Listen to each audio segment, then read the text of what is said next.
दोस्तों, इंडिया और इंग्लैंड के बीच पांचवा टेस्ट मतलब फाइनल वार। और फाइनल वार होना ही चाहिए जोरदार। तो जोरदार वार किया है भाई। इंडिया के कप्तान ने पांचवें टेस्ट के पहले, फाइनल वार के पहले जोरदार प्रहार उन्होंने लगा दी क्लास। उसी वॉल में जहां पे एक दिन पहले कंट्रोवर्सी हुई थी पिच क्यूरेटर के साथ, उसी कंट्रोवर्सी पे इंडिया के कप्तान ने अंग्रेजों को घेर लिया। उन्होंने बोला कि ये ना बेवजह की बात थी। जब आप स्पाइक्स नहीं पहने हो, जब आप बेयरफुट हो, तो आप पिच जाकर देखोगे एक क्या मतलब होता है कि आप कह दो किसी से भी कि 3 मीटर दूर से देखना, नजदीक से देखोगे तो जान जाओगे। उन्होंने कहा कि एक किसी भी कोच और सपोर्ट स्टाफ का हक बनता है कि वो पिच के करीब से जाकर देखे। और इस मामले पे अंग्रेज गलत थे। उन्होंने इसकी मिसाल इस तरह से दी कि पिछले 4 टेस्ट मैचेस भी तो हम खेले हैं इसी इंग्लैंड की धरती पे। करीब 2 महीने से हम इसी धरती पर हैं और ऐसा किसी मैदान पे नहीं हुआ। लॉर्ड्स से लेके लीड्स से लेके लॉर्ड्स से लेके बर्मिंघम से लेके मैनचेस्टर तक किसी भी मैदान पे ऐसा नहीं हुआ कि किसी पिच क्यूरेटर ने, किसी ग्राउंड्समैन ने इंडिया को आकर बोला हो कि हेलो, आपको ना पता नहीं होता कि पिच से कितना दूर रहना है, कितना पास रहना है। इंडिया कोई मतलब सच ही आप ही लोग बताइए कि इंडिया कोई बच्चा टीम है अंतर्राष्ट्रीय क्रिकेट में और स्पेशली टेस्ट खेलने आई नई नवेली टीम जो ऐसी कोई हरकत कर देगी जहां पे, और क्यों करेगी? उसी पिच पे तो इंडिया को भी खेलना है। एंड हु नोज टॉस कौन जीतेगा? अगर इंडिया कर भी देती, फर्ज करो, तो टॉस कौन जीतेगा ये तो किसी को नहीं पता ना। टॉस हारने की आदत तो हमें है। खैर, उन्होंने इन 2 मिनट वर्ड्स बता दिया कि ये तुम्हारा क्यूरेटर ही पंगेबाज है। उन्होंने यह भी कहा कड़ा प्रहार करते हुए कि मैदान पे जितने भी इंसिडेंट्स हुए हैं, जितनी भी घटनाएं हुई हैं, जितनी भी वारदातें हुई हैं, जहां जहां पे वो लड़े हैं, जहां जहां पे हम भिड़े हैं, हमें किसी बात का अफसोस नहीं है अफसोस। एंड ऑफ द डे हम मिलके जाते हैं, हम दोनों मैदान पे आते हैं, खेलने आते हैं, जीतने आते हैं, और end of the day mutual respect है जो कि होना भी चाहिए। और जब बात प्लेइंग 11 की आई तो उन्होंने कहा कि हमारी टीम में उतने कंसर्न्स नहीं हैं जितने इंग्लैंड की टीम में है। मतलब हमारी टीम बनिस्पत उनकी कंडीशंस में कहीं ज्यादा बेहतर फिट है। फाइन है। जो अंग्रेजों को दिक्कत आई, उनके कप्तान बेन स्टोक्स इंजरी की वजह से चले गए, उनके आर्चर साहब जो आए आए और चले गए, उनके कार्स गए, उनके जो स्पिनर आए थे लेफ्ट आर्म के वो भी नहीं है इस 11 में। तो अंग्रेजों के लिए अभी ना ये भानुमति का कुनबा हो गया है। कहीं का ईंट कहीं का रोड़ा, भानुमति ने कुनबा जोड़ा। एक्चुअली उनके लिए स्थिति है। ओली पॉप आए, ओली पॉप ने कहा कि बेन स्टोक्स की सेवाएं इतनी ज्यादा हमारे लिए अहमियत रखती हैं कि वो जब मैदान पे रहते हैं तो अपना 100% ही नहीं 120% देते हैं। भाई ये बात है, चाहे जो भी लड़ाई हुई हो, झगड़ा हुआ हो, हम इस बात का श्रेय तो देते हैं बेन स्टोक्स को कि यार इंजरी है उसके बाद भी 10-10 ओवर डाल के चले जाते हो। उन्होंने कहा था कि risk is so very high कि हमको उतार नहीं सकते, तो बेन स्टोक्स भी नहीं है। ओली पॉप करेंगे मतलब उनकी कप्तानी। लेकिन जब बात बुमराह की आई कि बुमराह का क्या होगा, तो शुभमन गिल ने बोला कि भाई मैं देखूंगा, फाइनल पिच का असेसमेंट करूंगा कि पिच पे दिखाने के लिए 2 दिन पहले तक तो पिच कुछ और होती है, एक दिन पहले कुछ और होती है, और जो मैच का दिन होता है उस दिन उसको गंजा कर दिया जाता है।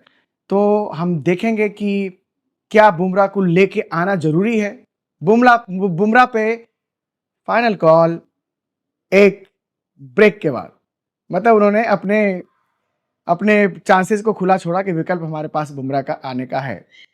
लेकिन दोस्तों, तमाम चीजों के बावजूद, तमाम घटनाओं के बावजूद, तमाम वारदातों के बावजूद यह भी सच है कि इंग्लैंड सीरीज में 2-1 से आगे है। हम यहां जीतेंगे तो बराबरी ही करेंगे, सीरीज नहीं जीतेंगे। राइट? तो हमें बहुत अति आत्मविश्वास में और अति उत्साह में बह जाने की कोई जरूरत नहीं है। इस बीच कई खबरें आई।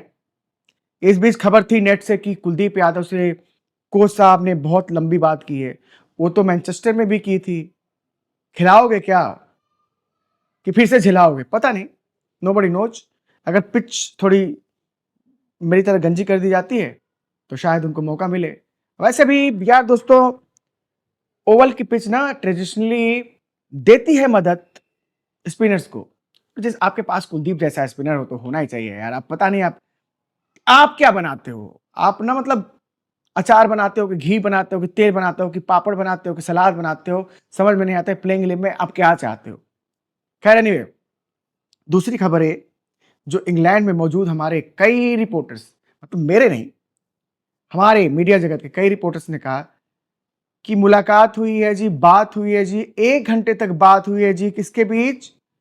जीजी और अजीत अगरकर के बीच। ये 2 महापुरुष, मान्यवर, जिनको लेके तमाम बातें हुई हैं पिछले 2-3 महीनों में। इन मानवर ने मैदान के बीचों-बीच खड़ा होके मतलब राय मशविरा किया, बहुत सारी बातें। अब पता नहीं वो क्या सोच रहे हैं। वो इंडिया की आने वाली सीरीज श्रीलंका के साथ जो होने वाली है अगस्त में, उसके बारे में बात कर रहे थे कि प्लेइंग 11 पे बात कर रहे थे कि किस चीज़ पे बात कर रहे थे। लेकिन जब ये दोनों बातें करते हैं दोस्तों, तो कुछ होता है। इन्होंने चैंपियंस ट्रॉफी के दौरान बात की थी, उसके बाद विराट कोहली और रोहित शर्मा गए, मतलब टेस्ट मैचेस से गए, मैं नहीं कहता कि वनडे से गए। इन्होंने ऑस्ट्रेलिया में बात की थी, उसके बाद भी भूचाल आया था। ये जब जब मिलते हैं तो कुछ तो जरूर होना होता है, कुछ करते ही हैं भाई बंधु लोग हमारे। पता नहीं इंडिया की फाइनल 11 क्या होती है। देखिए जी, ऋषभ पंत की जगह ध्रुव जुरैल को तो आना ही है, वो नॉर्मल बात है। देखिए जी, अंशुल कंबोज की जगह अर्शदीप को तो आना ही है, जब फिट है तो उनको आना ही होगा। लेकिन देखिए जी, अगर बुमराह नहीं खेलते हैं तो आकाशदीप आते हैं कि प्रसिद्ध कृष्णा आते हैं।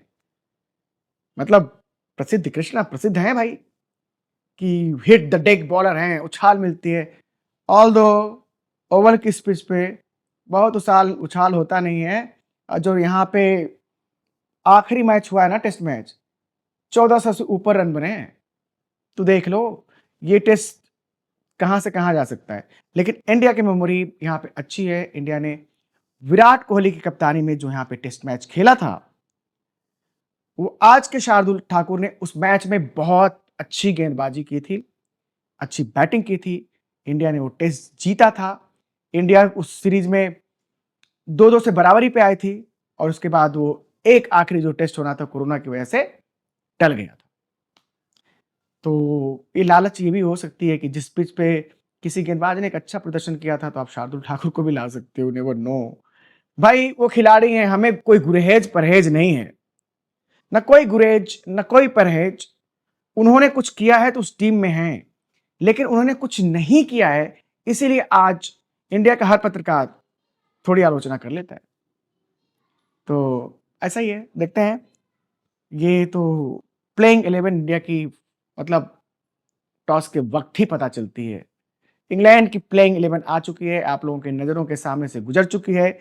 आप देख चुके हैं, आप जान चुके हैं कि न स्टोक्स हैं, न कार्स हैं, न जोफ्रा आर्चर हैं। तो ये अभी भी अपनी पिचों पे भुजंग तो हैं,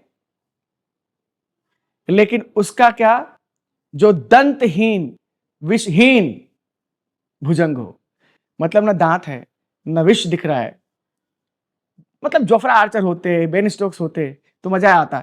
यार देखो, हम अपोजिशन की टीम है, ये ठीक है कि अपोजिशन की टीम जीतना ही चाहती है, लेकिन हमारा मकसद ये तो बिल्कुल भी नहीं है कि किसी को इंजरी हो जाए, कि मतलब बिल्ली के भाग्य से छीके टूट जाए, वो नहीं। हम लड़ें, हम जीत के लिए लड़ें और फिर हम उसका परिणाम देखें कि हाँ जी, जश्न की भी बारी आ गई है, कि जीत वाकई मिल गई है। तो अफसोस है उनके खिलाड़ी जो बाहर हुए चोट से। हमारे लिए भी अफसोस है कि हमारे ऋषभ पंत नहीं है। हमारे बुमराह का वर्कलोड इतना ज्यादा है कि 160 ओवर के करीब करीब वो गेंदबाजी कर चुके हैं इस सीरीज में। तो बच्चों की जान लोगे क्या फिर? तो देखते हैं, थोड़ी लंगड़ाहट इधर है, ज्यादा लंगड़ाहट उधर है। इस लंगड़ाहट के बीच फाइनल हर्डल पार कौन करता है, right? Thank you so very much दोस्तों, गॉड ब्लेस यू ऑल। और हाँ, रोज की तरह आपसे आग्रह, कि चैनल को प्लीज प्लीज प्लीज सब्सक्राइब करते हुए तो चलना ही है यार। बढ़ा दो ना कारवां को, दौड़ा दो।